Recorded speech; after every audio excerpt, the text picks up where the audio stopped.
Jack, would you like to answer that if you might know? I don't have a timetable. Last I knew, we were waiting on parts. I can give a call out to see if they have any updated schedule though. Okay. And just as a addition to what Jack is saying, it is an ODOT project. So we have limited authority over that particular project. So we can do our best to ask, as Jack has mentioned, to get information. But when it comes to direction, we can advise but not direct. So we'll try to get some information. I know the last time we checked, they were waiting on parts, but to Louis' point, concrete doesn't take a part. So it's a good question. But that has been the steady answer. We're waiting on parts. Okay. Any other citizens' comments tonight? Going. Okay. Council committee reports. Planning and zoning, their July 11th meeting was canceled. Their next meeting on July 25th will be held at 6:30 in the council chambers. Design and Review Board, they met on 7/11. 7/11 meeting was canceled. Their next is also on July 25th at 5:30. Safety and Service, their next meeting is August 1st at 5 p.m. in the Administrative Conference Room. Finance met tonight. Our next meeting is scheduled for 8/1/23 and 8/15. Both will be at 5 p.m. in the Administrative Conference Room. There was nothing tonight to report out of that meeting. Parks and Rec, their 7/10 meeting was canceled. Their next is August 7th. We did have a meeting. Oh, you guys did have one. Okay, go ahead. What? It was not a quorum for that meeting. Oh, that's right, it was not a quorum. Okay. Do we have anything you want to talk about from that meeting? We brought up, and I think Sean might be, can tell you about it, about the water park and a grant for the water park and a grant for the amphitheater. And we said we would discuss it at this meeting, so. If you want, Sharon, I can fill in. I think you had asked me at that meeting. And a parks director, I cannot, what's the parks director's name that comes? Mostly. Yes. It wasn't him, it was the other guy, I think. But anyway, he said if we don't pursue the grant, if we don't use it, they'll never give us another grant. So we have till the June 2024 June 20th. to, is that right, Teresa? June 2024, I believe. That sounds right. I emailed all Yeah. that information. So we have to spend it by then or have a plan by then? Do you know? And otherwise, they'll probably never give us another grant if we turn that one down. Okay. Okay. Do you want to talk about that later now or now, Sean? Whichever you prefer. We can address it now, and I can give you the information that I have. Go ahead. Okay. So there was the conversation that existed at that particular meeting with the attendees that were there. Kind of, I think it was brought up by Craig. He wanted me to address council and say, is this something that you're wanting to move on or not? Because at the committee meeting, it keeps getting brought up, but if it's not something that is going to have any traction with council, and there's various pieces to it. Teresa sent out an email. It's got a lot of explanation about some of the challenges that exist, some of the opportunities that exist with that particular funding. But directly, Craig was like, we keep bringing it up, but if it's not council driven, then we're literally bringing something up at a committee meeting that is not going to have any traction moving forward. So he wanted to know directly from you all, and you don't have to answer tonight. You can take some time to process this question. With these two funding opportunities, is there a desire for us to not aggressively attack these, or do you want to allocate resources and time to go after these? And I'll leave it at that and wait for feedback or questions. I think one of my questions is do we have a definitive list on what that money could be used for with those items? Because if we can know exactly what it can and can't be used for, that might be able to help lay the groundwork for something that can be done in the future and do it now. So what we'll do is, I think Teresa emailed out, I'm not sure that it was the collective group, but I know there was at least a couple council members on that. What we'll do is we'll compile that information, get it out to you, but you'll have the same information that we have. And just to give you an answer without directly answering, because it's not as easy as it sounds, yes and no. And what I mean by that is, for instance, the amphitheater. So you can use the funds, but there's restrictions on certain pieces of it. So you can use only 10% of the funds can go towards engineering. So let's say we don't have the money to go all the way through with the project, and we just want to spend engineering costs to kind of at least have a plan put together. And it's highlighted in the email, our funds can be spent on design, architectural, soft cost, up to 10% of the total budget and new construction. So the total budget, only 10% can be spent on engineering. So that's dependent upon the total budget. Oh, so that's not dependent on the grant money that was given, correct? Correct. Now, if you're just going to use the grant money as the entirety of it, and you're looking at 10%, then you're only looking at 15,000 for engineering. I can tell you that's probably, depending on the project, I'll pull back from that. If you only have a $150,000 project, you can probably engineer it for close to, 15,000. So all these things are yeses and nos as far as the details of it. The list is not exactly a list. I'll give you another, for instance. So for the splash pad, there was conversation about acquiring land. What can it be spent on? What can't it be spent on? This is the splash pad resource. So I have not gotten all the way through this yet. Made my way into some of the details, but for general information, it has to be spent on the splash pad. I'm concerned that you can't use it for necessarily the acquisition of land. I have to double check that. That would be a concern that I would have. The other piece that I think is important, correct me if I'm wrong on the interpretation of these, Teresa, these are reimbursable. So you have to spend the money first, and then you get reimbursed later. So like I said, yes and no. There's a lot of other items that have to get a part of the conversation. So what we can do is forward this information over to you. I will desperately try to get through this packet if that's where you guys want to go with it, which is totally fine. I don't want to see the money be lost either. I think there's an opportunity for us to utilize that money in some capacities. Also with the splash pad, there was another wording that I think needs to be identified, and that is project completion before the money's awarded. What defines project completion? Do I have to have the entire project completed before they're gonna award us the funds? Or am I able to do the engineering and then they're gonna reimburse me for engineering? So these are all questions that we wanna have answered before we get into the weeds and say, okay, we're gonna spend our money, and then we go to the table later on and say we want to be reimbursed, and they say, well, the project's not complete. And then we don't get reimbursed, and then we've spent a tremendous amount of money. So, like I said, these are all things that Teresa, did you email all the counselors? I just sent it. Okay. Thank you. Oh, that was the ding that I got, so, okay. So you all have it now. You'll have the same information that I'm looking at, and then you'll have the same questions that I have whenever I'm looking at this. So, not as black and white as it may seem, where you're gonna get a $150,000 check, you can go do with what you want, as long as it's loosely related to an amphitheater or a splash pad. I don't think that's how it's gonna dice out. I think it's gonna be a little bit more restrictive than that, and then we have to define how much involvement we wanna have. And if I remember correctly, also from looking at these, they only awarded us a portion of what the entire project and scope was going to be. Less than a quarter. I think the amphitheater was gonna be, what's that, John? Some of them are, I think the splash pad, I think Splash we pad said was close to- 1.4. 1.4 for the splash pad, so that would be the other piece that we would need to check.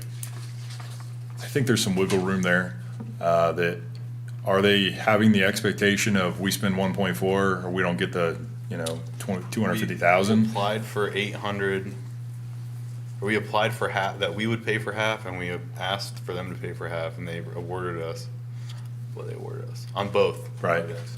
The splash pad we designed though was definitely above and beyond too. It was That's what I've heard, too. It was a Yeah. very classy It program. was. We could, I don't know that we need the Bellagio You're right. fountains. Richwoods was 1.3, just for a Okay. number. It's hard to lose the money, say we're not gonna absolutely. take the money, but it's hard to pay $1 million for a splash pad when our roads are deteriorating and everything else, so. And the other piece I'll bring up is, and if there's an opportunity, we definitely want to capture it, at least if it's just engineering. I just want to make sure we're going to be reimbursable for these things. The other piece is, once you build something like a road or splash pad or an amphitheater, you then have to maintain that amphitheater, that splash pad. Each one of these presents a different level of commitment financially on an annual basis, and depending on the scope of the project. So if you were to build something, you want to make sure that in our park budget, we have the necessary funds that we can maintain the systems and the structures that we're putting in. So that goes to how elaborate it could be. If it's just a hillside that's got some benches in it, I think that's pretty easy to maintain. Probably don't have to bring on an extra guy to kind of go out there and maintain that. However, if it's something much more elaborate, where we've got concrete stairs, structures, is the city going to put any money into this? Are we going to have lighting? Are we going to have sound? Are we going to have electricity? Are we going to have plumbing over there? What's the total cost of that? What's the additional watchmanship of the police department? Right now, we have a toilet down at the bike path that, requires simply kind of locking it up at night and opening it up in the morning. Every once in a while, the routine maintenance that exists with that. So not a tremendous burden on the budget, but some of these items can get pretty expensive. Splash pads, there is a level of concern there with pumps and things like that. So that's something else you want to have to look at. But we probably do need to get this in some order, so that way Parks and Recs is not sitting there spinning their wheels. And if it's just engineering, it's just engineering. And if that's what you want to proceed with, then let me know, so. Mr. Mayor, Yes. this is a question for the group. In light of our self-imposed moratorium and capital improvements expenses because of our current financial situation, and out of fairness for allocation of staff time, is it reasonable to set this aside until we get into the budget process, which isn't all that far away, in a couple months? And as we get through the budget process, we'll know what funds are available, where we want to allocate them. And then that way, instead of putting time in between discussions, we'll be able to have it all at one time and look at it in the big picture instead of isolating it. I think that's a good idea, but I think we also have to understand how we can use these, like, Yeah. No, I'm not. We have to I'm not define- speaking against anything that Sean said. I agree with everything he said. It's just as far as timing. Yes, we need to Rather than wait. have staff spend time digging it up and then in the next month or so present, we kind of go through the details. The budget situation is going to have a big impact on my opinion on what we can and can't do. Whether it's this project or any other projects, it's going to be part of the bigger picture. yes, totally agree. Perfect. Okay. Thank you guys for that. Ms. Hendren, did you have anything else? No, that was all. The Events Committee met July 6th, July 12th, July 17th. There is going to be an announcement in the next week about when the fireworks will be occurring. They will be occurring, and that announcement will be coming out in the next week, so it should be really neat. Director reports. Chief Smart. For training for the police department, we have our annual mandated state CPT training, department training, single officer response to active threat for the entire department. Officer Hatfield completed 4 hours of civilian response to active shooter events. That's the second individual that's trained in that, and we're gonna have our first training session, I believe, with Bright Start in August. Officer Fox completed 24 hours of driver instructor training. Officer Fife and Officer Hoare completed 40 hours of CIT. Social media, we reached almost 320,000 people in the last 28 days as of Friday. Post engagement, about 28,000. We have 223 new followers and almost 65 total. In the last year, we've almost had 900 new followers. Fuel and miles, and next would be the fleet. Idled almost 300 hours, 26 miles per shift with a daily average of 1 hour and 27 minutes. Our department patch is going to be changing. We've had the same patch for, I believe, at least 25 to 30 years. That is the decision that myself and the group made as far as the department. I started in June and completed Hope Valley, Heroes for Hope. It was 1 day a week for 5 weeks, interacting with basically elementary school, K to 5, trying to bridge the gap, get them to know first responders. Next is the statistics and our accidents. Anybody have questions for Chief Smart? One thing I'd like to note is that you will not see Chief Smart in his normal car coming up soon. That car is being outfitted to be going to a patrol officer, and then he will take one of the older cars, correct? So, I'd rather see the officers in the newer vehicle, and I'll take the older vehicle. so you will not see him in the dark or the black one. Now on, it would be one deal for one, so, just so you're aware. And next on the agenda, well, it's not on the agenda, but we're adding it, is Mr. Delaney, our finance director, is going to give a quarterly report for us today. Thank you. Oh, so, do I need to make a motion to put him into the agenda? No? It's under director reports, I mean, you can add it. Okay. And make a motion. You guys good with it, or you want to do it? Good. Okay, go ahead. Good evening, members of council. Actually, this is the second quarter review, and I'm going to go over it briefly. And obviously, if there's additions or deletions that you would like to see, this will be like a monthly report that'll be issued to council every month. So the first page is really the main operating funds within the city. It shows the beginning cash, it shows the year-to-date revenue, and combined expenditures. When I'm referring to combined expenditures, those are cash expenditures year-to-date, and it doesn't include encumbrances to be paid at this time. It'll give you the ending balance, and then it'll show the difference between the current revenue and combined expenditures, if it's positive or negative. So that first page is just a quick summary of mainly your operating funds. Your next spreadsheet is actually the revenue collected, and it's based on the same funds mainly your operating funds. As you can see, the general fund is categorized in your main groups, muni tax, fees for service, fines, investment. It shows a quick picture of the budgeted estimated amount along with year-to-date expenditure or revenue, and then the percentage at the end, as far as obviously halfway through, and you'd want to be at 50% at least. Obviously, some of your income tax could fluctuate based on quarter, month, and stuff due to the filings and stuff.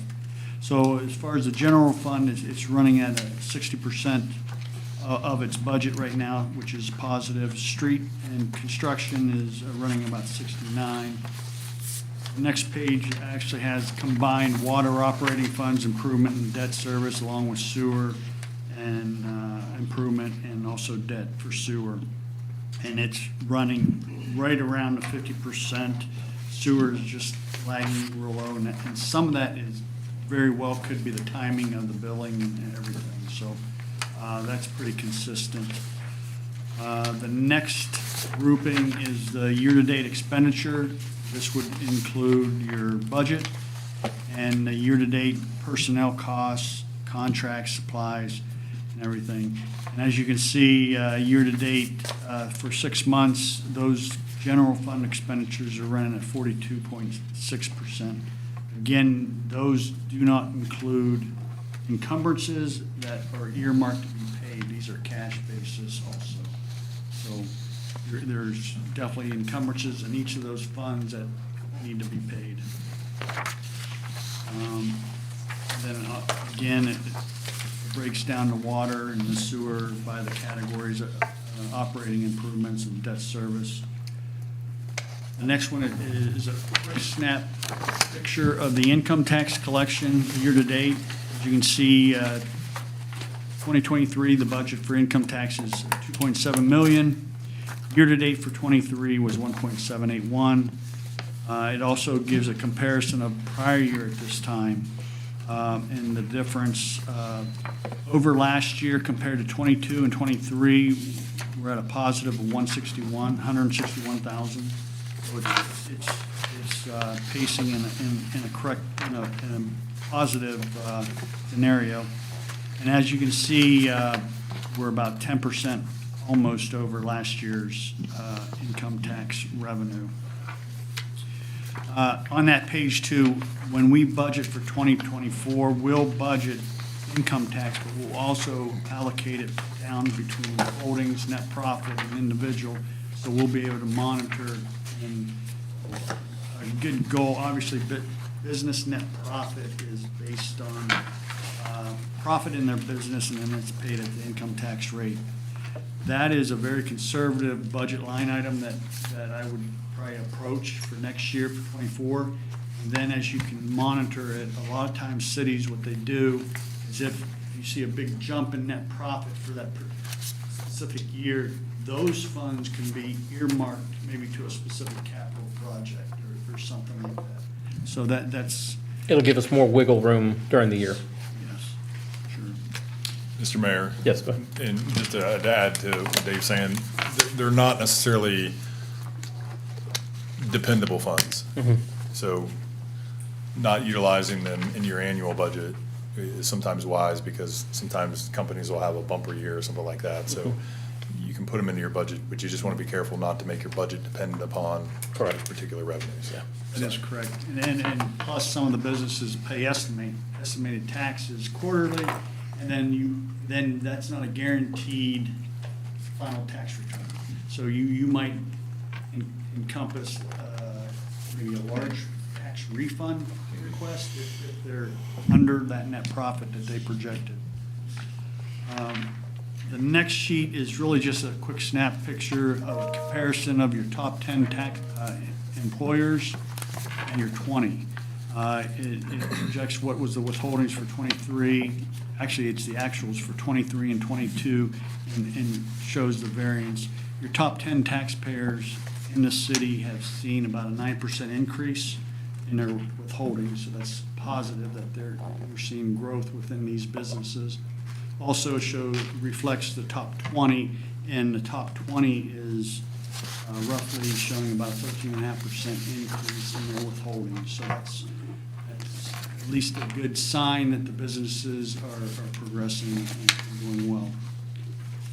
And the last sheet is just a flow chart of the actual budget, the original budget and the amended budget that you had through the first 6 months. So, and if there's any questions, I know there's a lot of numbers here thrown at you, but that is something that every month I'll be presenting to council. I do have a question, and I've struggled with this one, trying to figure it out, because I've seen this information. On the top 10 employers, how does the city of Columbus, how is that one of our top employers here? A lot of those are paid within where they live. We have 1%, so if they're employed at Okay. Columbus. Okay, thank you. And a lot of them, if they do audits here, people that would come in and do the audit, be allocated their income to us. Okay. Thank you. I have a question about that too. Why are the Monroe Township trustees top 10 employers? It's the entire fire department, not necessarily the trustees in I and of see. It's themselves. fire department and everybody. Something Okay. that's important with this as well is it's a snapshot. So Okay, I was just curious. it depends on sometimes when they're filing, it may move them up. You may have particular filing that moves somebody down. So I don't want to underemphasize these particular rankings in these categories, but what you'll probably want to do is over time, review these, and you'll start to see some consistencies. If you just look at one snapshot in time, you may not get a direct reflection. There just may be a timing of filing that particularly aligns with the report that we're running that allows it to jump all the way to the top. For instance, the state of Ohio, ODOT. We may have a tremendous amount of people that work at ODOT, that live in Johnstown. The other piece of that may be, we just had a large ODOT project that took place.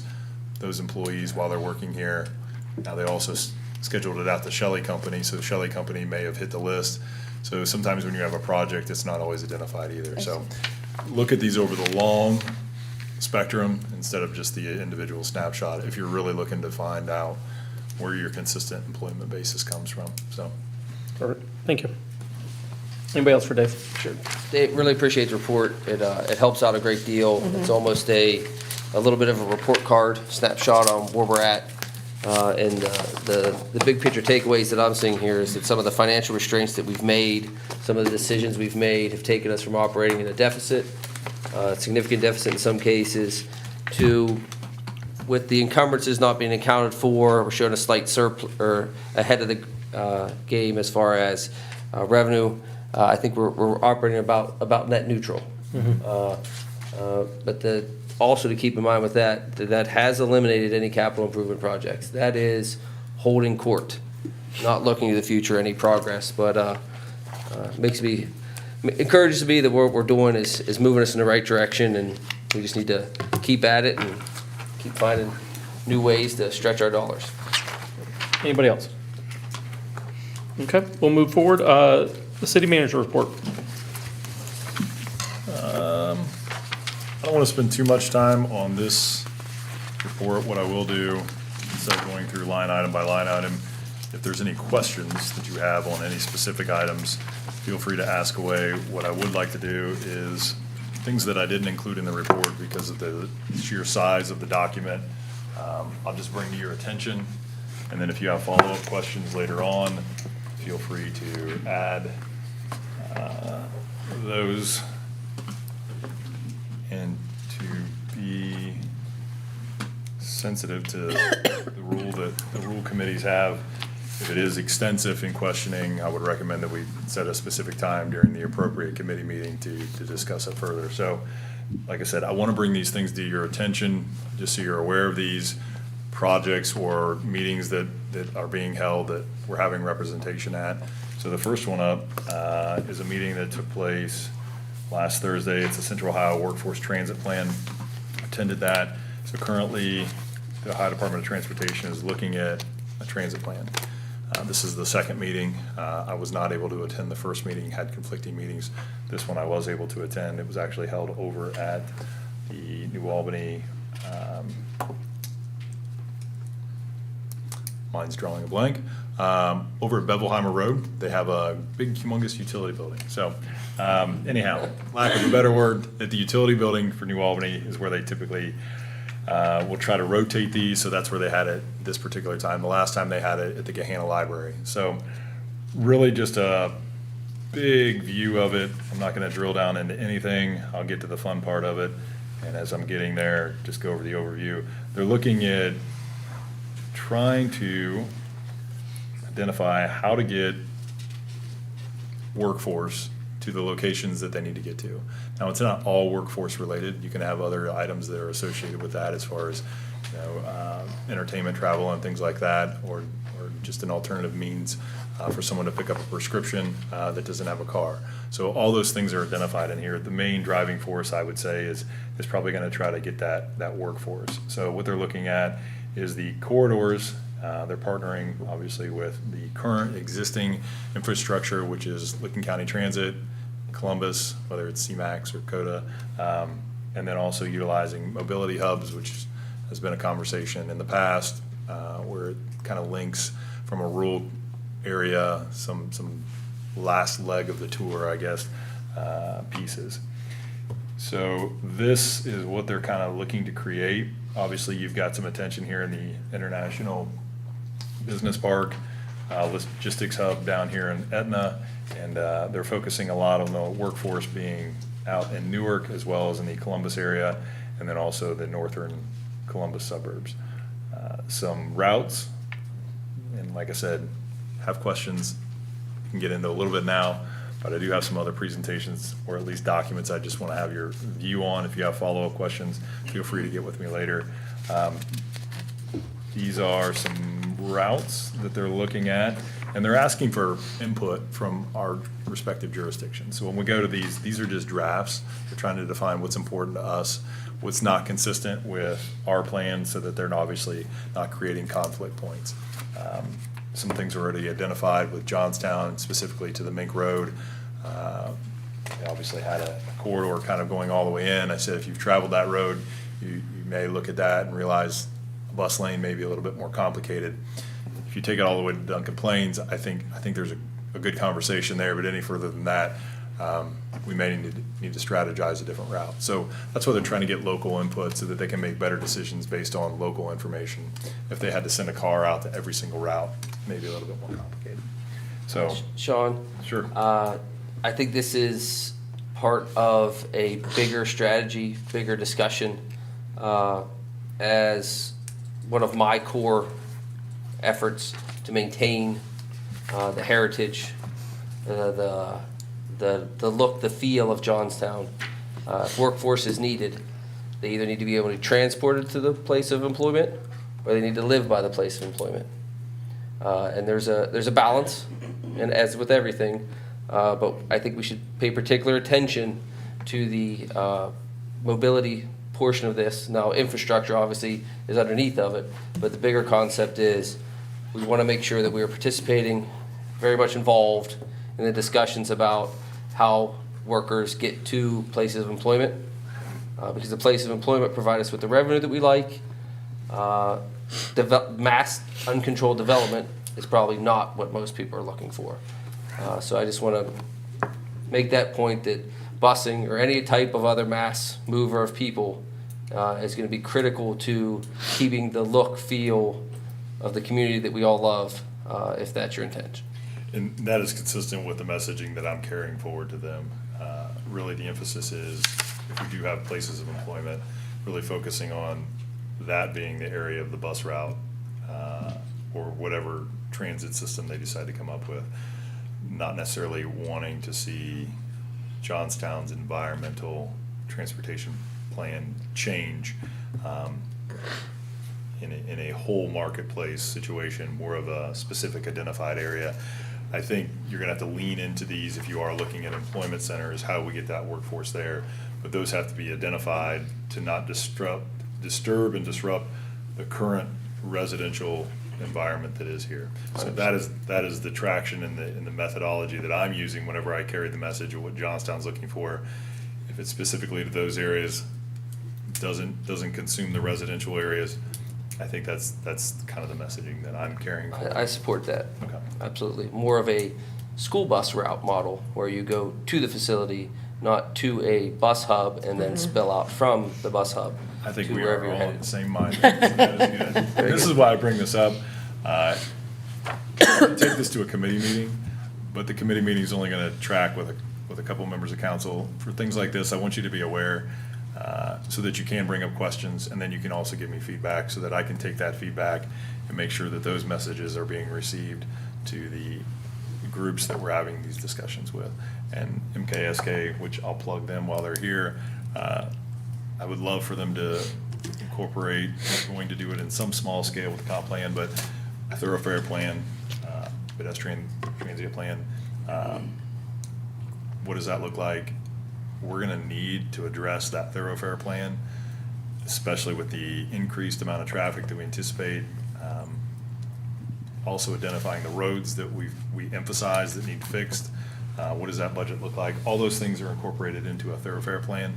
So shamelessly, I'm plugging the thoroughfare plan alongside this transient plan, but we'll need to really take a big view of all of these things and how they interact and touch each other and incorporate and work alongside of each other rather than bashing up against each other. So I don't want to take too much more time on this. I gave you the maps. Those are the fun parts. If you haven't already got some level of increased interest, probably not going to have any at this point. So I'll move on to the next part. That happened on Thursday. Let's see, where do we want to go next? Monday, ODOT released their funding package for the area. Johnstown was obviously included in a lot of the conversation. And we'll navigate. This is the high level of it. You all probably want to see the map and the funding, so I'll get right to that. But this is the messaging of it. I can forward this out to you all so that you can look at it. Let me find there it is. So, like I said, I do this to save 7 different conversations at 7 different levels and 7 different times of the day. This, hopefully it'll refocus. If it doesn't, we'll work through it. So the green area is local funding. You're going to see the state of Ohio has tried to partner with the TID, with the city of Johnstown, in having these conversations on what is going to be the most impactful road projects that are going to help the city identify its challenges that it faces, as well as also servicing the needs of the state and the greater projects that exist around us. So whenever the Intel announcement was made, there was a tremendous amount of money and revenue given to the Intel site specifically and in the area of the New Albany corporation limits. At that particular time, they said, we don't want to leave Johnstown or any of the other areas out of the conversation that's going to exist, because we know that those places are going to be impacted as well. This is their response to the initial release of Intel, the initial funding package for the roadways that exist directly around Intel. This is how they're looking at the other pieces of it and how they relate. So none of these are inside the corporation limits except for this particular one here. That is the 6237 intersection, knowing that that's a choke point potentially or already, addressing that. So there's funds that have been provided so that we can study that area, define what it is that you all want to see happen there. There's been a lot of conversations about what ODOT maybe thinks would be good there, Licking County would be good there, but at the end of the day, you all need to be comfortable with the decisions that are being made there. They need to be consistent with the comprehensive plan that MKSK is doing, so that way they're not planning a scope and a project that's not consistent with your desires. So there has been funds identified there, as well as the Clover Valley, Duncan Plains routes. There is a hope that with the increased truck traffic that's going to exist with Intel, needing to get to 71, without some of these bigger connectors in here, they're obviously going to have to get to 71 through 37. So the quickest way at this point would have been through the city of Johnstown. I don't know that that's where you all want to see the city of Johnstown's downtown go, is for more truck traffic. We have a tremendous amount of headaches with that already existing the way it is. Two So- semis at the stoplight shut down the length of town. Yeah. Yeah, and you can only imagine the amount of, albeit the wafers and the chips are very small, and I don't want to always point to Intel. Something that I think is very informative is there's 24,000 jobs or employees in this International Beauty Park, not Beauty Park, but International Business Park. Intel's going to be providing 3,000 more. So it takes some of the level of anxiety out of the room of, oh my God, Intel's here, traffic's gonna be a mess. Traffic is going to increase 100%, but 24,000 jobs. Of those 24,000 jobs, 3,000 will be Intel. Now you got the construction traffic, which is gonna be 7,000. That's gonna impact our roadways 100%. But we are dealing with not just Intel, you're dealing with Amgen, Pharmavite, all the other components. Abercrombie and Fitch, I think, has the most employees out of any company that's out there currently. So you have to talk about this in a holistic, big view rather than just an individualized company. So how do we solve these problems? That's what they're trying to identify. This is obviously going to be a huge corridor from Mink because of the infrastructure that they're putting in there. You can't just put the infrastructure there and then it stops. Where does it have to go? What's the truck traffic? What's the transportation for the workforce?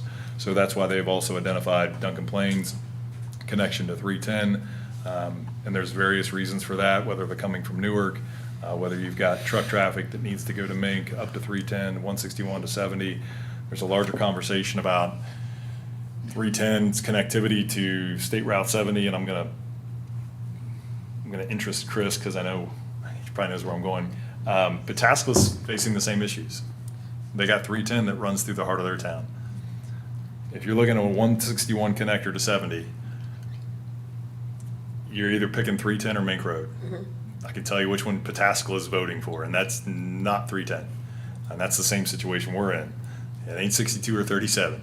So Mink Road. Now Mink Road presents another problem for us because Mink Road dead ends into Johnstown. So the reason I bring it up is these are things that we're going to have to look at now, but also when we start to do development, how do we incorporate Mink Road not to come into town or take that vehicular traffic? So at this point, you have Mink, this can be that connector route to alleviate some of that traffic. I could talk about this stuff all day. I'm gonna take my own rules and pull back a little bit. If you guys have further follow-up questions on this, feel free to get with me. We can talk more about this in safety and service as well as finance. I can let you know when we're gonna discuss so the entire group can be there. One thing from this map that they are doing is they're fixing some very dangerous spots in our area. One of them is Mink and Duncan Plains. They're gonna put a roundabout there, and also at Duncan Plains and County Line, the 5 points there. Yep. Those are very, very dangerous intersections in our area where deaths do occur. And while people do not like roundabouts, it will make those intersections safer for us. Duncan Plains and County Line's gonna have a roundabout. So what they have down here scheduled, I number hate to see 4. that. For some reason, it's not tracking how I want it to, but yes, I believe if memory serves me correctly, they're looking at about a 4 to 5 million price tag for that particular intersection. And that's consistent with the roundabouts that you see, depending on the severity. Obviously, the more roads that are intersecting there, the more challenging it's going to be, and the more costly it's going to be, and the more grading work that has to be done. So, yeah, Donnie's absolutely, the mayor's absolutely correct. You're going to see some significant improvements in these areas. The stress points that they're really trying to go after is safety. They want the current residents that are living here to have a safe commute to work. So identifying these areas is going to help alleviate some of the pressures that have been put on it because of development in our area. So they want to make a commitment to how can we keep the quality of life consistent so that your commute to work doesn't involve some type of tragedy or take you an additional 50 minutes to get from point A to point B. It's also going to lean into some of the economic development that we have happening, the 285 acres. If you're looking at the plan there, that exists in this particular area here, which is also in an area that has been identified for some roadway improvements. So if we can lean into making sure that those roadway improvements are done consistent with our development plans, so that they can be dual faceted from an economic development, but also a safety, also a streetscape visualization, so that the residents that are traveling or that live in that area still maintain some type of quality of life for what's happening in that area. So those will be greater conversations we'll have to get into. The state typically will fund the meat and potatoes, but kind of the window dressings, all the other seasonings that you want to put in there from a mounding or boulevard style, those are going to have to be addressed on our end. I do feel they're important. They attract and retain businesses and residents, and they make the built environment that's around them something that they're proud of. And I think that's the type of development that you all want. Hopefully, if not, let me know. John, to save you a little more time, as a chair of safety and services will be agenda item on the August 1st meeting. Teresa, I would see if this room would be available for that. We will plan to meet in our normal conference room in the offices over there. But this is certainly a top of mind issue with many of the residents. So if that meeting expands, just make sure we have the space available. And just as a tagline in there, I'm giving you a lot of what it is, but I don't have a lot of the answers to the questions that are going to come forth. I'm going to lean towards MKSK, the engineers. We're not where we need to be yet to be able to identify and answer a lot of the questions the residents are going to have. I think it's the overarching theme that we want to do this right. We have some funds that are coming in from the state of Ohio, whether it be directly locally to us through the county, but those funds for anything in our area will start to be happening. This was just released Monday, so. And some of these projects are not happening until 2028, so. Yeah, 2028, 2026. I agree wholeheartedly with what you're Okay. saying, but at the same time, I want to make sure the residents know Absolutely. they have access for input. But like you said, a lot of the answers are going to be maybe, but, I want that opportunity to be there Sure. because we may hear some things that might help us navigate. Absolutely. You mean the residents, if they come, they may have some input in not having a roundabout it? They input about whatever it may be. I mean, in most cases, it's, go through my neighbor's yard, not mine, Yeah. which I understand. I would It's have gonna to be do mine. Edwards, it's gonna be Edwards Road, Duncan Plains and County Line. Any of that input, any of that discussion, I mean, Some of these- we're here to serve the community, so their voice should have an opportunity to be presented. Some of these we're going to have jurisdiction over, some of these we're not. Some of these are going to be county, township projects that we'll say what we have to say, but they're not going to weight heavily on our comments. With the downtown, the reason I mentioned that one's, I think there's going to be specific that you have authority over. You're going to be able to make direct impacts, direct comments as to what you want to see there, what you don't want to see there. And then working with MKSK, alternatives that can exist alongside of what you want to see there. So, you know, it's not one option, it's maybe 5 options that exist. And, you know, they've got a tremendous amount of other ideas that anybody that's been in the paper this week can see where a line on a map can get drawn, and it creates a lot of interest. So we'll dance delicately out of that particular arena. And if you don't know what I'm talking about, find me later and I'll let you know. The last piece I want to give you an update on is, bear with me here.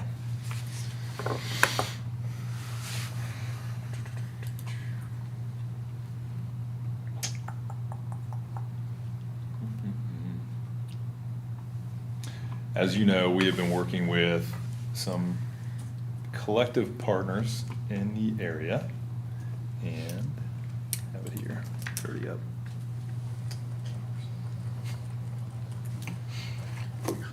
All those things being open give me the twitches. There it is. Yeah, it's a lot of. You would be surprised, it's actually easier to find them there than it is through all the files. If you haven't noticed, there's a lot of files there, that's how busy we've been, so. That's what the inside. And I've had all these up just today. So, to go back. Inside of our heads all look like. Right.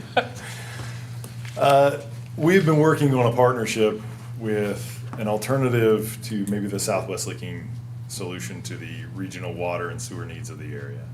So with that, we've started some conversations with Granville and Alexandria, and we've talked a little bit about these in minor sector.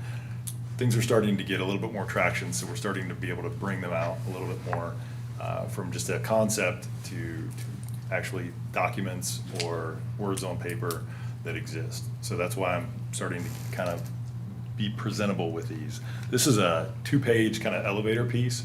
Right now, we are looking to have a collaborative effort with Granville, Alexandria, and at some point, possibly Newark. We've had conversations with Newark as a collective group. They love the idea of the collaboration. They realize the benefits that could exist with this collaborative effort and the needs that it would service in this particular area. You also have the townships that we've been having at this collective meeting. Monroe Township has had some representation there. St. Albans has had representation there consistently. Liberty Township has been participants. Now, no one has signed off at this point, but everybody seems to be having a good conversation and gathering around and supporting some general ideas. Now we're actually taking some of these ideas and rolling a little bit further with them. At the end of the day, Johnstown, Granville, and Alexandria could functionally collaborate and form kind of our own water and sewer area, whether it be through service agreements. We've talked about everything from a water and sewer district, which has some challenges, so that may not be the methodology that we want to go towards, but definitely a service agreement is usually the most speed to market friendly system. It's kind of the model that Southwest Licking used for the Jersey Township. Now they have a water district as well. So won't bore you with the details, just gonna get to the chase. What we're looking at from a service area is this particular area, because these are the entities that have been in the room in the conversation. Since we've started this, other townships have started to inquire as to what's happening, and maybe they want to be a participant of this. We need to scale this, so at the first point, we're actually kind of doing a phase 1 and then a phase 2. The other piece would be who would potentially be the service provider of these areas. Like I say, Monroe has been to some of these, trying to keep them along with this, because this is really ultimately, and what we've been stressing is this needs to be a decision that the township needs to make. We're not going to force water lines and sewer lines upon them. If they have a desire, we would just ask that they would partner with us to facilitate their needs. Like I said, this is not the other approach that maybe has been out there, and that is just running water and sewer lines in general directions. So we're really trying to get input from the townships. What's their needs? They're obviously represented from their residents, And we feel that that's the best way to go about this, is by having the citizens that are represented through their respective bodies communicate how they want to see the development, the growth, and the things like that happen in the area. So it's gotten a lot of traction. We did have an EPA meeting on Friday. This is the second time we've been there. This time it was a much larger group, which was helpful. First time I was there by my little self. Pretty intimidating, but it went well, enough so that we had a secondary meeting. At this point, the state of Ohio is leaning into what's called a pilot project, is what they're trying to develop. And I'm pitching the idea that ours be the pilot project for the rest of the state of Ohio.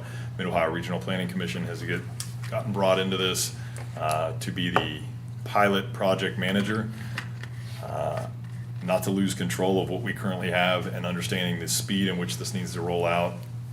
We've tried to sell this in a parallel fashion to where what we're doing can be used as they're building kind of the model and use us as the guinea pig, and learn from us and we'll learn from them. So that's where we're at. I wanted to bring you up to speed because this is starting to make itself public. It's starting to get into people's hands. We did present this to the county commissioners. This concept paper was well received, at least from the commissioner that we met with. He said, is there going to be any opposition here? Are we wasting our time? Are you going to, say, we're going to fight you every step of the way? Or are you going to say, local governments, you decide what's best for your community? And that seemed to be the message that we got at the end was, if this is your solution for your area, we're not going to stand in the way of that, which was very, very beneficial.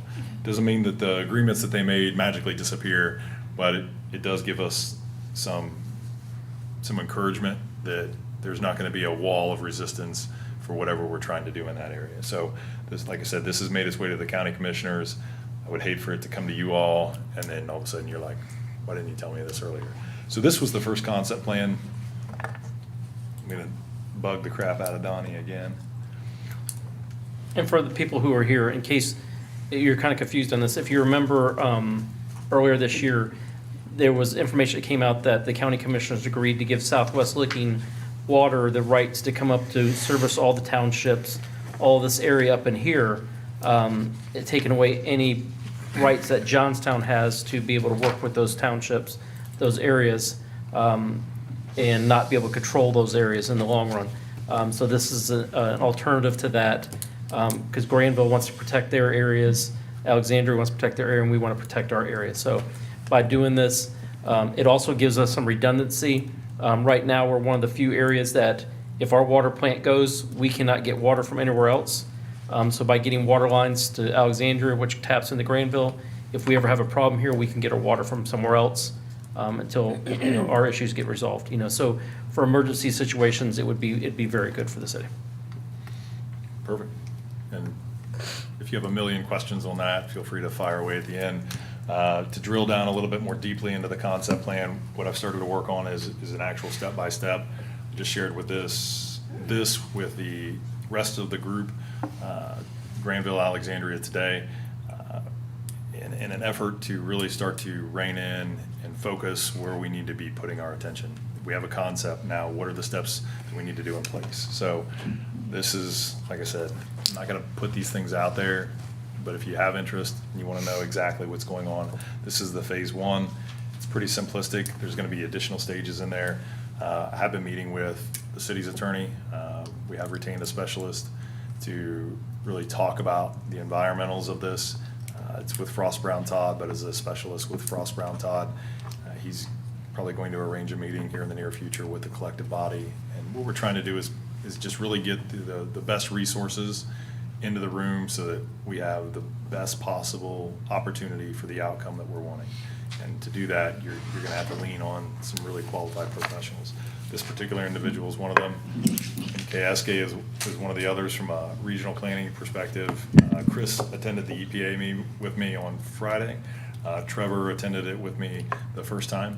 And so they're well up to speed, I think, on what we're trying to do and how do we fold this into the comprehensive plan, the land use maps.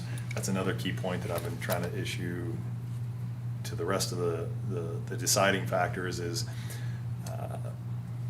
having the control of the zoning, which happens at the township level and at the city level. is critically important when you're looking at infrastructure, because you have two pieces that you require for development. You gotta have water and sewer, and you gotta have the zoning. If you don't have both of them together, the development doesn't happen. So if you do one in a vacuum or a bubble without the other one, it's not cohesive. You can put the zoning in place, but if you don't have the water and sewer, that's a great plan. You're gonna have to wait on the water and sewer. Or you can run the water lines and put it in an area, but until the township or the city decides that's the type of use and intensity that they wanna have there, you just wasted your money on the infrastructure. So those are the pieces that we're trying to get across, that this is why this is maybe a better way to go about things. And that's where MKSK really comes in. I mean, that's the zoning, that's the planning, that's the infrastructure development. You gotta bring the engineers in on this as well. So those are land use modelings that engineers have to do, and that's another fun-filled experiment. All those are laid out in these items. Like I said, I've got phase 1, phase 2. Granville connects to Newark currently, and Granville also connects to Alexandria. So we feel like there's some systems that are already in place. Obviously, these systems aren't built with the capacity that we need to get it all the way up to here with the amount of volume, but the relationships are there. So I will stop at that point. I won't go into the manager's report unless you have specific items here. This was a long one because I was absent the last two, so wanted to get you up to speed. If you have questions, feel free to follow up. Anyone in council with questions, sir? Okay, here are none, we'll move forward. Thank you for the three directors who provided the reports. We have no tabled legislation, no public hearings of legislation. We have introduction of legislation tonight. It is ordinance 13-2023, an ordinance establishing chapter 1132 of the City of Johnstown Codified Ordinances. I'll turn this one back to you, Mr. Steinert, if you want to explain it. Yes. So I'm going to defer to more qualified individuals on this than me. And I will not pretend to say that I even attempted to draft this. We'll give you the background in a small capacity, because I feel like it's not proper to necessarily identify a specific parcel that this would be useful for. You probably will figure it out, but to be fair to that parcel and the participants, this did arise from a issue that we're having that I don't want to see continue to happen. And with that, I will turn it over to Trevor, because what I'd had, I'm sorry, I won't, I lied. This issue came up, I went to our resources, which is Trevor and Thaddeus Boggs, our attorney from Frost Brown Todd. I said, I'm gonna need a clever strategy and a clever solution. Immediately told him about it. I think 5 seconds later, Trevor goes, I think I got your answer. I said, this is why we need you here to facilitate the things that we don't know. So with that, I will then turn it over to Trevor. Thank you, Sean. Council members, good evening. Glad to be here. So yeah, Sean set up very briefly. Basically, this whole chapter is about temporary uses. So as the city continues to grow, not just related to construction-related activities, but other retail activities will often want temporary uses related to special events or other just ongoing projects. And so per Sean's request, we went and wrote this chapter that can be integrated into your code. There's a whole lot of setup at the beginning of it, which is really just allows this chapter to then be expanded as those other temporary uses are brought to your attention and you all would like to regulate them in any manner. But I'll quickly go through, so beginning, purpose and intent, definitions and applicability. So the first sections are just explaining what the code language is, basically what a temporary use is, and then how it's applied. This will require permits, so a formal application will have to be submitted. It will have to explain the use.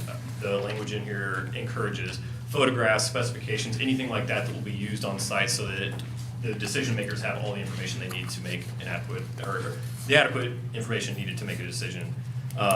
This process allows for conditions to be placed on there. And one of the key pieces is the duration. So initially, a temporary use permit would be good for 6 months. However, the language that's written in here in section 1132-04 also allows for council to assign a shorter time frame if it's something related to, let's say, a seasonal sale. So Christmas trees, the big tents they put up in parking lots, things like that. You don't necessarily want that up for 6 months. So that does give the council the opportunity to reduce that to a month or 6 weeks or whatever you all feel is appropriate. So I wanted to specifically touch on that because that is a very important piece of this, hence the word, the term temporary use. Overall, these are generally approved for 6 months and they can be extended for an additional 6 months. However, they should not go on for any longer than a year. That's also written in the code language. That's in the duration section in 1132-05. Procedures, these are pretty much follow standard permit applications. So you have to have an application, you have to pay a fee, and then of course there are submittal requirements. Some of those include a site plan, as I mentioned previously, any specifications or photographs of the materials to be used. Another thing we put in here is a topography map. So sometimes a temporary use will still require a site to be modified slightly. We do have a provision in here that site be returned to its original condition upon completion of that use. But one of the things that we wanted to make sure we were keeping track of is any topography or any other changes that would be required as part of that. Sir? So pardon the interruption, but you said it should not extend over 12 minutes, and I hate to be nitpicky and lawyered on it. It says shall not, which means it cannot. I just want to make sure that people understand that it's a maximum of 12 months. Correct. Of course, you could reapply, I'd imagine, but Yes. shall not means 12 months maximum, process again. Great point. Yes, you are correct in that. And if that is something, we are more than happy to, to adjust this according, if you all feel that 12 months is too long, not enough time. However, we're happy that, however, based on the research that we did when we were creating this ordinance, 12 months seemed to be kind of the standard time frame for most of the other municipalities that we researched through this. In your experience, what would constitute an extension of 12 months for a temporary use structure? So- Or use? Sure, I've never experienced personally one going beyond that. However, I could see things such as, a construction related project, let's say it's an odd year for weather, it's been extremely wet, things get delayed. That may necessitate an extension to that. Generally, it's not. We try to keep, in my experience, we've always tried to keep temporary uses of things that we knew would actually be temporary instead of, getting people coming in and saying, oh yeah, we only need it for 12 months and then continually just reapplying. Right, yeah. And so anything, I believe this is in here, but anything that it will extend beyond that, and let me just search very quickly before I tell you something inaccurate. While he's doing that, I'll take a moment to, if you haven't had a chance to read this, the specifics of this particular temporary use really focus on maybe like what's called a laydown site or a construction site. Yeah. So it's typically where somebody's doing a project elsewhere, but they use a specific site For store their equipment and their things like equipment, that, yeah. things like that. I know exactly what you're talking about. I would say with a lot of the projects that are happening in the area, Yeah. we want to make sure that these are consistent. So let's say hypothetically, you had a zoning code that didn't allow for those types of things. How would you address it? You could address it through here. And then some of the other things we'll have to discuss at the next meeting, we'll do by resolution, is identifying a fee structure. Okay. And some suggestions that MKSK has given us from a fee structure basis. We've worked alongside on this one a little bit, is the intensity and the acreage that's used. So as Trevor has pointed out, if it's a parking lot that already exists, maybe that fee structure is not quite the same as barren land. And then appropriately putting on, whether it's 5 acres or a half acre, the fee structure can go up accordingly. Reclamation. Yeah, so we don't want to overcomplicate the fee structure, but there is a fee structure in place so that we can recapture some of the administrative work. But I think when you think of laydown sites or things like that, it's kind of outside the normal use, and it is putting a little bit of an impact on the residents, and I feel like they should get a fiscal return, at least through the city, on some of the impacts that have kind of absorbed into what's happening in that area that aren't consistent on a regular basis. Laydown sites typically also have corners of the roads cracked, curves, Yeah. and some of the other construction-related things. We want to make sure that we have a holistic approach. Absolutely. So that we have a pot of money, so that we can, when we don't address them immediately and find them later, have the ability to It's like correct. you're inside my head. It's not a scary place. Scary. Got a lot of tabs Sorry, open. Bob. You got a lot of tabs open. Some music playing from somewhere. Right. It's a serene place. Sorry, I'll let Trevor continue. quickly to answer your question, membership. So in 1132-04, if someone is applying for a temporary use permit that they anticipate, or through discussion, council ultimately anticipates that it would go on for longer than a year, the applicant is then, they can submit for a conditional use permit in that case. And a conditional use permit is something that is already in your code and is intended to allow for additional review so that the council and P&Z can put conditions on that use to make sure that it keeps, harmony in the city in general. And so also with a conditional use permit, you could put a time limit on that as well. So let's say someone needed a use for 3 years instead of 1. The path for them to apply would be through a conditional use permit, not a temporary use permit. And that's a process that you all already have in your code, is conditional use. So after that year, if they find it's being extended for various reasons, whatever. Or even upfront if you wanted to. Well, what I'm saying is that if you were going past, you normally 6 months. Sure. It can go up to a year. It states in here, 12 months. It goes past that 12 months. Would they reapply for another temporary use, or would we just put them in the conditional use category at that point? If it was something that was going to continue on for another year, let's say 2, I would absolutely recommend that they do a conditional use permit so that you all have, again, can take a holistic look at Okay. everything that's been going on and is anticipated to go on. Okay. as well, and continue on. Thank you. I'll write an email. We'll do comments. And that is Yeah, feel the free. preferred methodology. If you have an extensive amount of suggestions or edits, this is an introduction tonight. So the intent was, I'll just add one, how about that? Sure. So we talked about stabilization, Mm-hmm. and we all started talking, so can we make them enforce a SWIP plan? Yeah. Right, it's like we could put that language in like up front, like. Sure. Specifically for this one. 'cause Yeah. it's a short-term plan. Yeah, and so everything I've gone through thus far is just kind of setting up the Yep. process and procedures, as you're aware. But then, yeah, if there's specific things that you would like in that, I forget the term, the offsite construction yard, yeah, by all means, we're happy to add anything else to that. Like a fee escalation after the first year. We want to motivate. Correct. People to get out. Now, if you come in and say it's a 2-year plan, okay, we'll address it as a Well, you don't have one-off, to- but right. we don't want the, 8 months, 16 months, whatever, You don't have to allow it either. I understand, but so like I said, this was an introduction. One of the reasons it went directly to council. If you haven't caught on yet, there is a time sensitivity to this particular one that could be applicable to multiple sites in Johnstown or just one, or maybe future. We don't want our land abused and. Yeah, and so, like I said, it kind of leapfrogged the zoning commission. They were out, they needed a vacation last week anyhow. Well, I was gonna say a couple things about that. So wanted to get it before you, introduction, and then next week, after we get the comments, then we can address those comments, make modifications, present it as the modified package, and then you all can decide whether this is something you want to adopt into your codified ordinance. But I'll defer to Ryan for this point. No, I'm in support of this in concept. This was something zoning did talk about a couple weeks ago. There was a list of things that we did kind of bring up along this line. At the time, we were Talked told about screening. staff's busy and it'll be something that you might see later on after you ask council's permission, but here we are. So, I am in favor of it. I do want to see, the screening was good that it was in there because that was something that I specifically brought up. Thad brought up, what John is talking about. So I'm glad that's going to be in there. I'd advocate for that as well.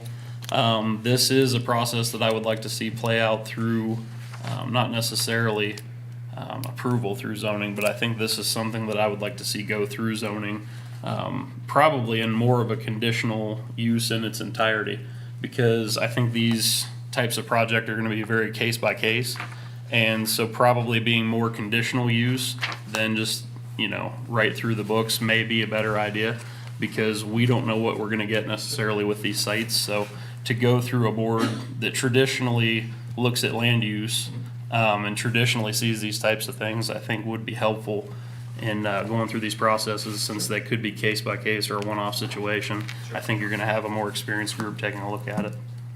Absolutely.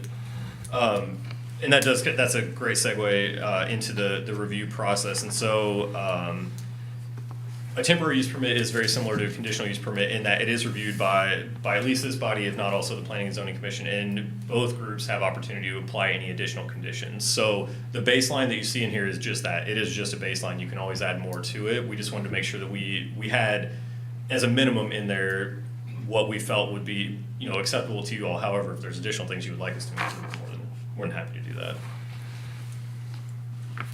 And Ryan brings up a point, do you want this to go to Planning and Zoning Commission, or do you want it to for the approval process, do you want it to go before council? That's something you all need to discuss. I see both sides of it. Obviously, Ryan is absolutely correct on conditional uses are typically handled through a zoning process. They're gonna have more familiarity with that process and how it works. The other piece where it leans, the temporary use is almost a temporary change in the zoning map. So it's not a use that's allowed. And so changes in the zoning map are 100% a function of council. They're the end rule deciding factor on that. So I don't know if it's a dual process where they have to go before both bodies or not, but because it's not an allowable use that's in that area, it's literally you're asking to change the use of that particular area. That's a zoning map amendment, and that goes before council because that goes against our ordinances. And I feel like there may be a checks and balances that need to exist from a council perspective, rather than just a zoning, just throwing those ideas out there, so. And quickly, I will say too, in researching various codes, across the country for these sorts of uses, the procedure for approval varies greatly. Some places it's just a staff level approval, other places it's just P&Z, other places it's council, some places it's basically all three. It has to work through, staff, P&Z, and council. So I don't know that there's a right or wrong answer. It really is just what works best for you all. And quickly, just to review the construction yard requirements, we did propose limiting this pretty much to the zoning districts that are non-residential within the community, and specifically the GCC2 and the light manufacturing districts, and then also just be cognizant of the new plan development ordinance that was recently adopted, also allowing that in that zoning district, as generally those are very large construction projects, and it would still be good to be able to have a little bit of oversight on those as well, just so you can maintain screening, all that sort of thing, as those large projects go on there as well. Setbacks, tried to focus on, keeping things set back a little bit from the street, also making sure that entrances and exits allow for a vehicle such as like a tractor trailer to be able to pull up to a gate, not block the roadway, that sort of thing, while they're waiting to get into the site. Screening, of course, minimum of 6 feet in height. We didn't put anything about opacity in here. I've struggled with that in the past in terms of enforcement. Generally what is used is some sort of the temporary chain link fencing with the green or black mesh fabric that attaches to it. And so rather than try to maintain or try to regulate the opacity of that screen, just requiring that it has to be there the entire time the use is, and that it constantly has to be, well adhered to that fencing as well, because I've struggled with that in the past as well, where, it's put up day one and then, 3 months in, it's been through multiple storms and it's blowing across to everything else. So that I felt was important to put in here. And then of course the ingress and egress, and then also any stabilization. One thing also is any of these uses that are requiring, sites to be modified or things like that, we also included a measure to have the applicant either prove that they have or qualify for a performance bond that they can return that site to its original condition once the use ceases. And I recommend doing that for a temporary use, because when it's up to, essentially less than a year, that's not an unreasonable amount of time to maintain a performance bond. If it was something, 5 or 10 years, that's a little bit of a different story, but I felt like it was good for the city to be protected if, someone just up and walks away one day, that you all are covered to be able to return that to its original state. And with that, I'll take any other questions that you have. No, I think that's good that you talked about on the screening, because I think that's where zoning, we kind of talked about that as well. Yeah. You have like a vinyl mesh type thing or Yeah. something like that. And then to your point, 1132.09A2 there, if we're going to have that in allowable districts, my thought was, maybe we just amend our current zoning to allow it as a conditional use in certain areas, which then it would definitely come through zoning.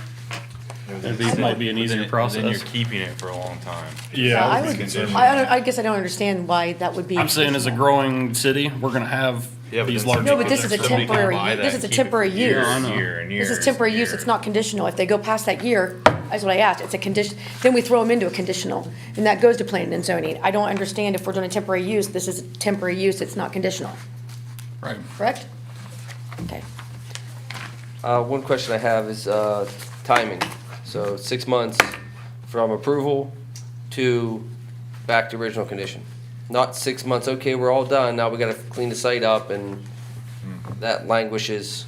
That's the intent, however, it probably would not hurt to clarify that. I think we want to be very specific, even if it's the 60 days plus a week or whatever it is. I just want to make sure that when the builder's done, when everyone's tired Right. and wants to go home, Yeah. or they want to go to the next project, right? And everybody's tied up. Oh, we'll get out there. We'll get. And then pretty Uh-huh. soon we've got this wonderfully screened dead area.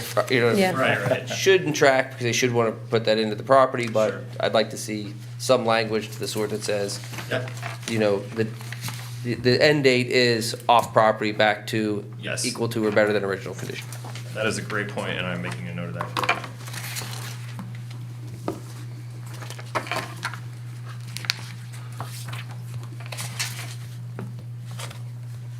Also, while we're getting specific, toxic materials, anything to be dangerous to the environment, that should be excluded or require specific pre-approval, and then whatever governing body to make sure that, because what I'd hate to see is something spill. Sure. And then we put a couple feet of dirt over it, and then the grass doesn't grow for 3 years, and then we figure out we got a problem. No, understood.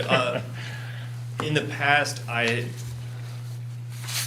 we've always relied on the governing body, so whether it's the EPA for, Right. or whatever, for safe storage and containment, all of that. And the reason that I am saying that is they oftentimes change their regulations, and it's hard if you start to codify that in your But ordinance. that would overreach ours. So that, I mean, it would be Exactly. inclusive of, that's fine. Yeah, that's generally how it's always been applied is, you know, more or less the EPA is gonna have more strict and broader regulations than anything that we come up with, you know, here. So I think that's a very valid concern, but Checks my box. Yeah. That's when you have the scope report. I don't know what that is. Stormwater, it's their stormwater management plan. That's the oversight, yep. So if they spill, Yeah. it's cleaned up and big fines, big trouble. Anybody else? Thank you. Thank you. So that is just the introduction. We will come back in 2 weeks, hear citizen comments on this one, and possibly take a vote on it, so, Mr. Mayor, yes. since this gentleman made a presentation, may I speak to that ordinance?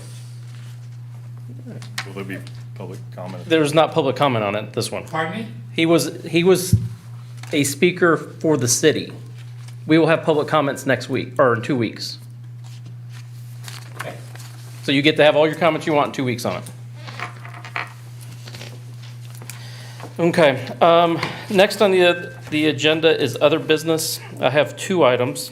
I want to gauge and see if this council has any issues with this. In meetings with the school board, they would like to do a joint council board meeting in the near future, sometime September, October, where we're all here. We have a joint session. We'll handle our business, they'll handle their business, and then we'll work together on some things. So I just wanted to see if anybody in council had any issues with us doing that.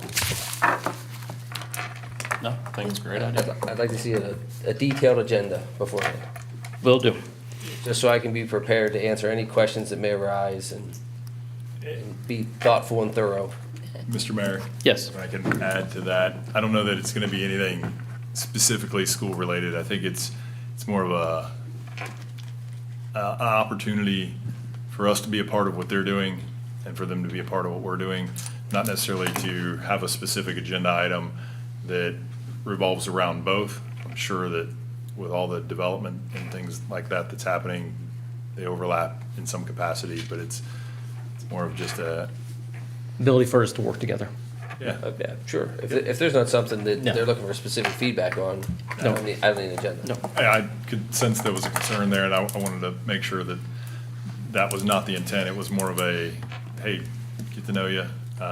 This is the school board members. And the school board members can say, these are the council members. Isn't there a, Committee? yeah, the liaison school committee. liaison committee? I'm supposed to be on it, but I haven't heard anything about it. That would be correct. I'll defer to Teresa because it has not met since I've been a part of staff. I'm not The even reason is sure. I had a school board member reach out to me about that. Yeah. So, and I was like, well, We'll- I will have We'll to, reach out to Dr. Wagner and see if we can get that group together. okay, because that was a committee that was, I- when I first joined, was on council, and I'm actually on it, and I don't, so, I think it's a good opportunity to have absolutely. the smaller groups meet to, probably to Bob's point, discuss those specific items before they get to a broader group, kind of as that committee is how it should function. So I think there's been some reach out to the school on that, but with their schedule and things like that, they had, but I think it'd be great to get that alive and breathing again. Yeah. There is a good relationship. My there. point was just that I value their board, and I want to make sure that the time they spend with us, if they had something they want to discuss, I put the same energy into it as I would for something for here. Yeah. I wouldn't want to come unprepared and be like, oh, man, if I would have known, I would have. It's more at looking at how we can work together by having the two boards here, what we can do in the future. That relationship has as one group. improved Yeah. drastically in the Yes. last few years, so Yes. let's keep it going.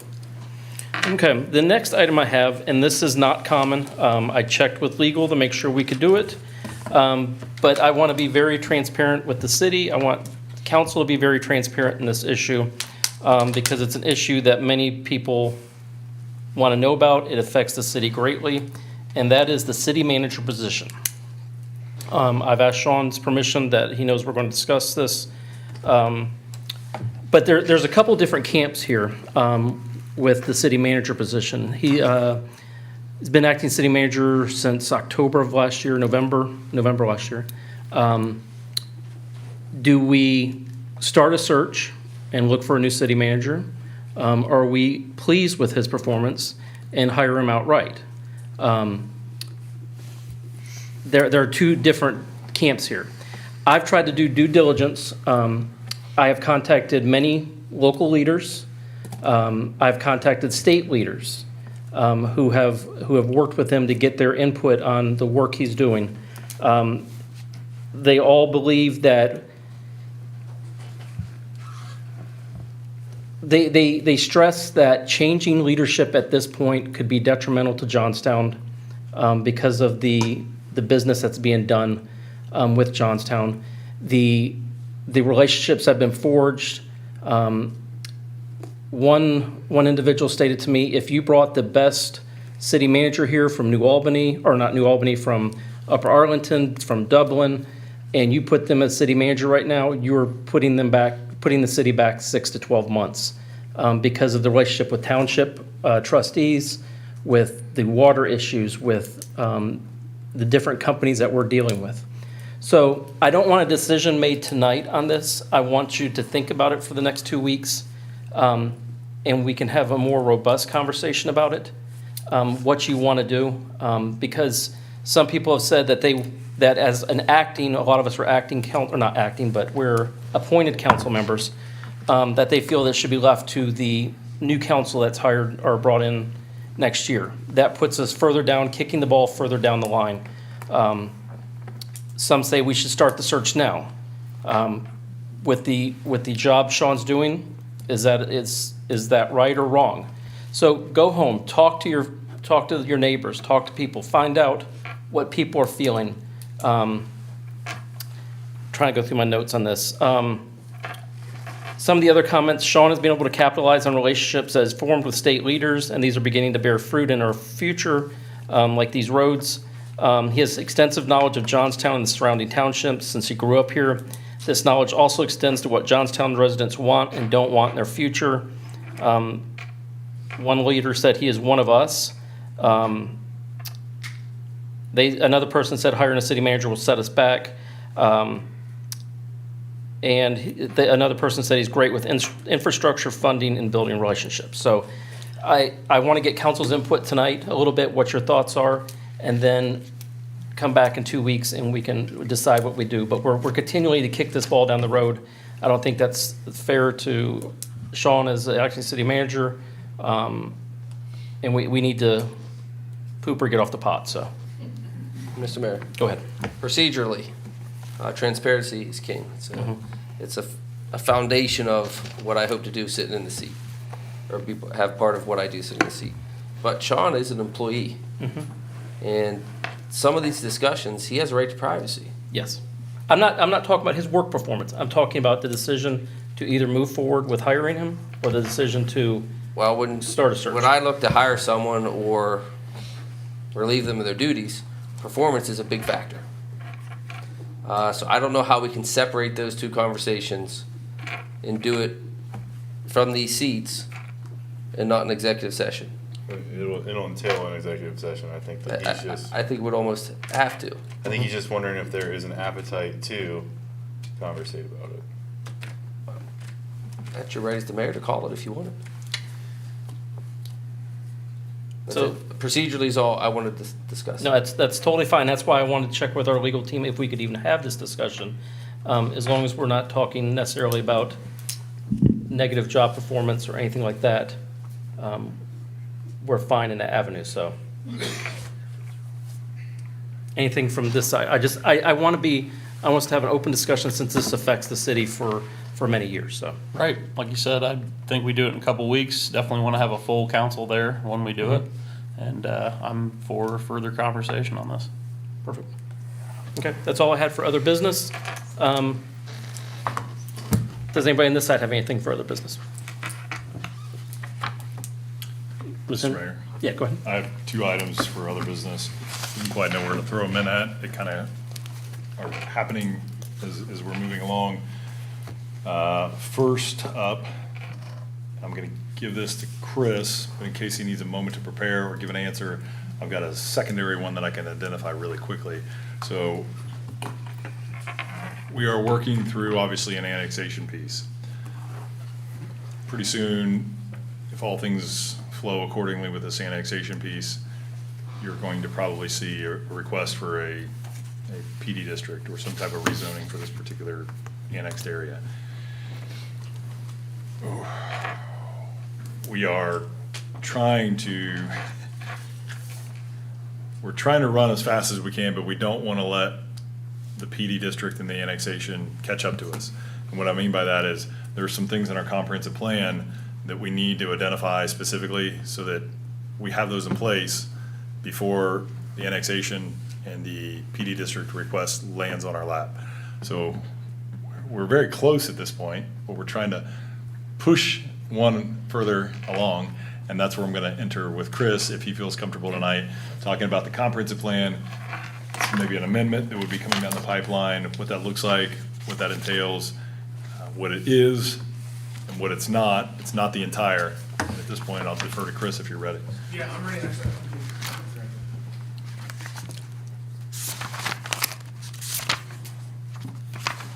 So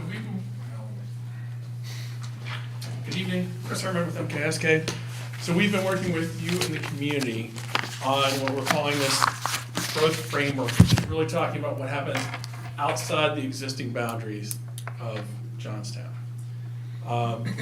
What we would like to work with you on is having you all adopt this and as an amendment to the existing comprehensive plan. So this would add more detail about what you all want to see outside of the existing boundaries. We are in the process, as you all know, we're going to talk about that next, of replacing this. But so we have something in place. Right now, this is adopted, is your guiding policy, just to add this onto it.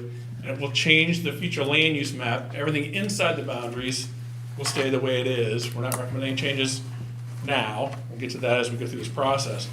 But we will be adding then, I'll find the right map, but we'll be adding then the map that we've put together here about generalized kind of land uses and expectations that happen outside boundaries of Johnstown today, should annexation occur, and what the expectations are. It'll be basically adding this map on the outside of the existing future land use map in this plan.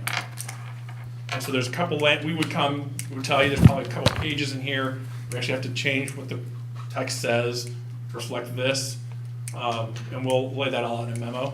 But we would like to bring that and this, and then you can look at both documents and see how they all fit together. But that way, you'd have an adopted plan that you can point to for annexation, any kind of rezoning, that kind of stuff, while we work on updating the rest of this.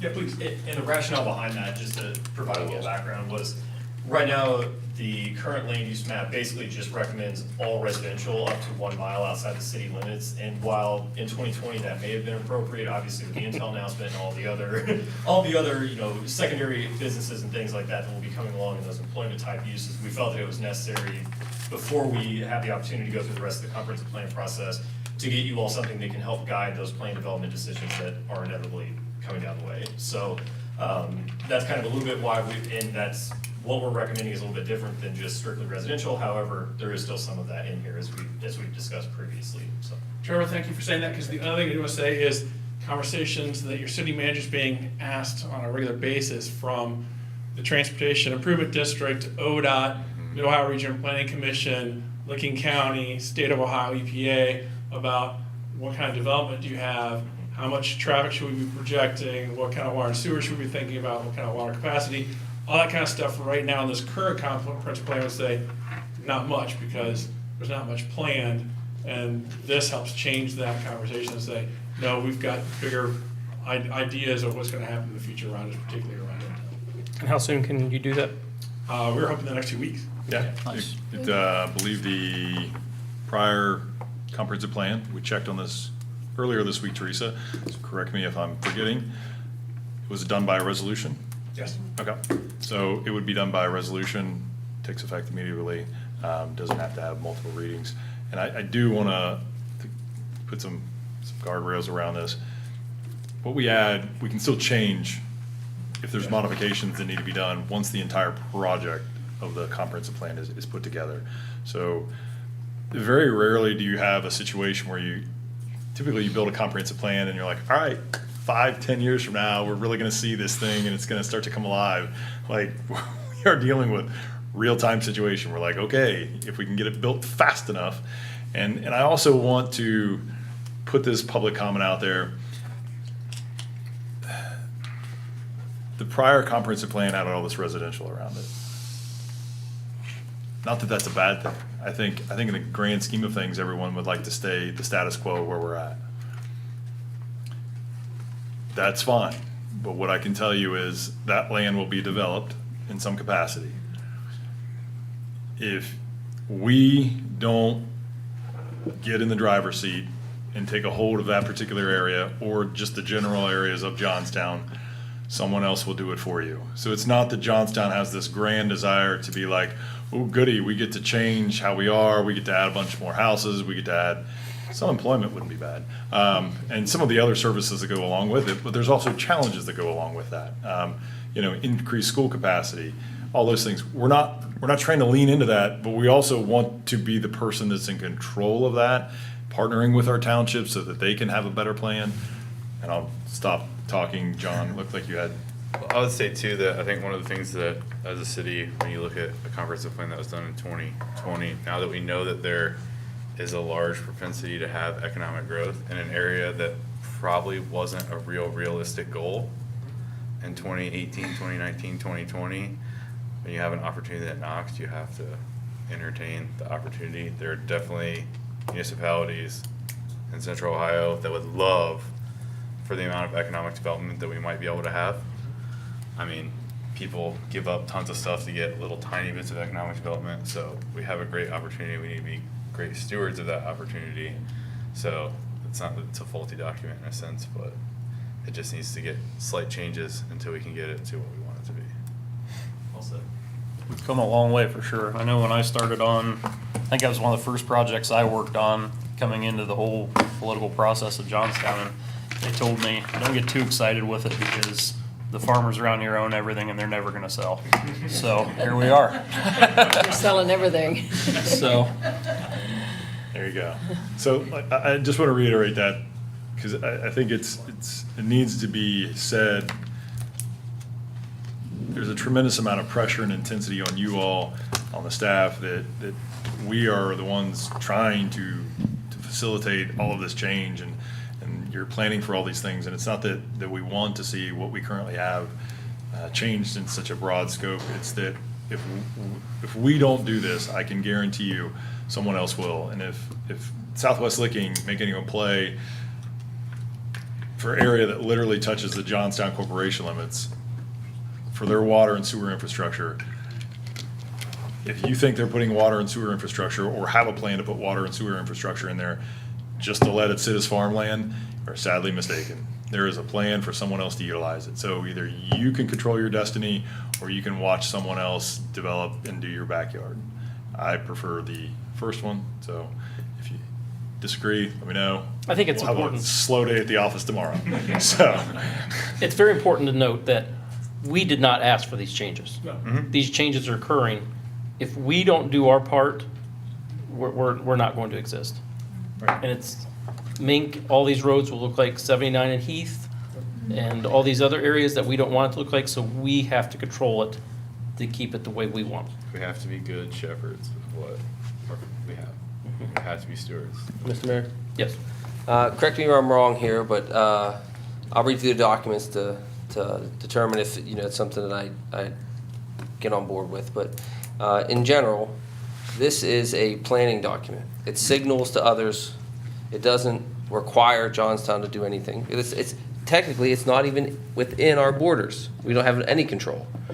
What it does is it signals to other planning bodies what our intentions are, so that when they do their master plans, we get included in the conversation at the level we need to be. If this goes through and becomes a PD district, it still goes through every approval process that it was, with or without this document. You're absolutely So correct. it doesn't change a whole lot. All it really does is say, hey, this is what we anticipate coming. Other managing bodies, other government bodies, account for this, because this is probably what it's going to look like, and that helps us all down the road. Yes, that's very well said. It's a signal to landowners, it's a signal to other agencies, and there are groups right now that are making plans for this area outside of Johnstown, and you all should be saying, well, actually, we do have some things that we'd like to see happen here, and this is what we're thinking. I think it also will signal to potential developers that are coming in what our tolerance is for the area that's coming in. So it gives them It's not an open a slate. grand idea that, hey, you may or may not want to develop here. And if you are planning on developing here, this is what you can look for, so you don't get people that come with unrealistic expectation. And generally, it greatly smooths out the approval process. Your opinion on what should be there is already there, and it's very clear to developers, and so they kind of come accordingly and prepared. Yeah, it's helpful in real estate development processes for sure. Because if I have a property listed and I know what you're gonna do, it makes it a lot easier. What's the timetable on the comprehensive plan? So, thank you, that was my next thing. So we would like to let's start setting up a next public meeting and start the process of talking about inside the boundaries. Also talk about character, what is the character of Johnstown? What do we want to project physically, visibly as a character of Johnstown, so that when we get asked questions about ODOT and doing improvements on the edge or inside or just outside our borders, we can have some influence on, kind of things we want to see. So when I start having that conversation, just looking at all the materials that your city manager shared with you tonight, I think it might even be good to have a front end part of that conversation where we share all that with the community and have Q&A, and then maybe have some workshops directly focused on the comprehensive plan pieces so everybody gets a chance to get up to speed. But we'd like to do that. Probably August may be a bad time to do it, so maybe it's September, but we'd like to start working on that. You guys can The sooner we can have defining information, so we don't end up with gray steel handrails. Yeah. Those things, I would assume, would be covered in what our expectations are. Those, Thank that's a you. small scale, but those are the things that happen Yeah. when the state comes in and says, this is what you said, this is what we did, and then they wave and the taillights go away. That's it. So you'd like to see August would be okay if we could get it worked out? Okay. No day's free, but every day's important. Yeah. Thank you guys for your input. Thank you. thank you. Thanks, Fred. I did have one other item. It should be super quick unless I'm unpleasantly surprised. We had a request from a construction project that's currently happening. There is a desire for them to speed up that process. Our current work hours are 9 till, I'm sorry, 7 to 9. 7 to 9. yes, had it backwards, 7 to 9. So 7 a.m. to 9 o'clock at night. The request is for that to be, gosh, the words. It's a long Changed. night. Changed, thank you. You want a thesaurus here, hold on. Riding the struggle bus all of a sudden. So they would like us to change that particular ordinance that would allow them to work longer and later. Their argument is there is no residential around them. So that is correct, and you probably are the exception to the rule. However, this is an administrative rule. I can't go outside of the boundaries of it. If you want to change, that has to be done by an ordinance. And I'll give you my recommendation. My recommendation is no, because if you're gonna do this for one, you gotta do it for everybody. And if you're going to change the ordinance, you get so detailed. Okay, so then do we change the ordinance and put wording in that says, if you're not within 300 feet of a residential structure, and then all these other layers that get added into it, you're gonna spend a lot of time reviewing a document that I think is a one-off.